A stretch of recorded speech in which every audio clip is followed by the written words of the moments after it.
नमस्कार लाडक्या बहिणींनो, तुमच्याकडे जर हे 7 कारणं असतील तर ह्या 7 पैकी एकही तुमचे कारण जर असेल तर तुम्ही अपात्र होऊ शकतात आणि तुमचा हप्ता जे आहे ते बंद होऊ शकतो।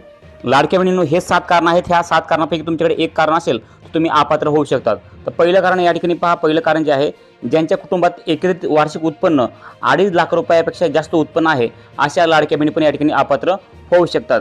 त्यानंतर दुसरं कारण आहे, ज्यांच्या कुटुंबातील सदस्य आयकरदाता आहेत अशा लाडक्या बहिणी अपात्र होऊ शकतात।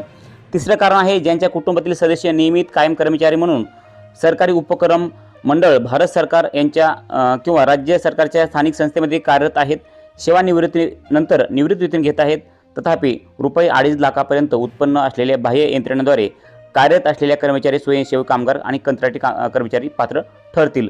तसेच बघा, या ठिकाणी 5 सदर लाभार्थी महिला शासनाच्या इतर विभागामार्फत राबविण्यात येणाऱ्या आर्थिक योजनेद्वारे दरमहा 1500 किंवा त्यापेक्षा जास्त रकमेचा लाभ घेत असाल तर या ठिकाणी ह्या पण या ठिकाणी अपात्र ठरू शकतात। त्यानंतर ज्यांच्या कुटुंबातील सदस्य विद्यमान किंवा माजी खासदार आमदार आहेत त्या पण लाडक्या बहिणी अपात्र ठरू शकतात। तसेच ज्यांच्या कुटुंबातील सदस्य भारत सरकार किंवा राज्य सरकारच्या बोर्ड, कॉर्पोरेशन उपक्रमाचे अध्यक्ष, उपाध्यक्ष, संचालक सदस्य आहेत अशा पण लाडक्या बहिणी या ठिकाणी अपात्र ठरू शकतात।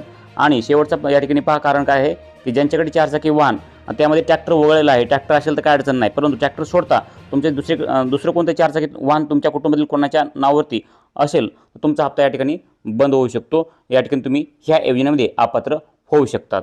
नक्कीच तुम्हाला ही माहिती आवडली असेल तर व्हिडिओला लाईक करा, चॅनलला सबस्क्राईब करा आणि आपल्या पेजला फॉलो नक्की करून ठेवा। भेटत पुढच्या व्हिडिओमध्ये। जय हिंद, जय महाराष्ट्र।